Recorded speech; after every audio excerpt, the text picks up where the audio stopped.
Isipin ninyo ito, hating gabi. Na-trap kayo sa isang maliit na bangka sa gitna ng nagwawalang dagat. Humahampas ang mga alon sa bangka ninyo. Humahagulgol ang hangin.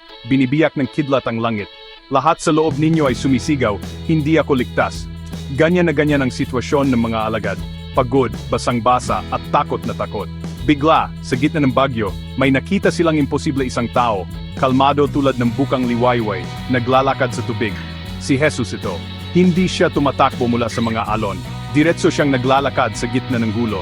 Diretso papunta sa inyo. Natigilan ang mga alagad. Multo kaya ito. Pero tumawag si Jesus. Lakasan ninyo ang loob ninyo. Ako ito. Huwag kayong matakot. Si Pedro, kumakabog ang dibdib, naglakas loob maniwala. Panginoon, kung kayo nga talaga yan, sabihin ninyong lumapit ako sa inyo sa ibabaw ng tubig. At sinabi ni Jesus, halika. Kaya umakbang si Pedro. Isang nanginginig na hakbang, tapos isa pa. Talagang naglalakad siya sa tubig. Saglit, nanaig ang pananampalataya. Ginagawa niya ang imposible, basta't nakatingin ang mga mata niya kay Jesus. Pero biglang, may humampas na namang alon. Tiningnan ni Pedro ang bagyo sa paligid, pumasok ang takot, at nagsimula siyang lumubog. Panginoon, iligtas ninyo ako. Sigaw niya. Agad-agad, hinawakan ni Jesus ang kamay niya. Itinaas niya si Pedro. Bakit ka nagalinlangan?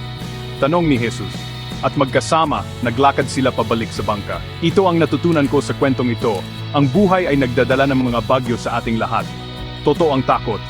Pero mas totoo si Jesus. Kapag pinipili ko ang pananampalataya kaysa takot, kapag nakatutok ang mga mata ko sa Kanya, kahit ang pinakamalakas na bagyo ay hindi ako kayang ilubog. At kapag nagsimula akong lumubog, lagi siyang nandiyan, handang sumagip.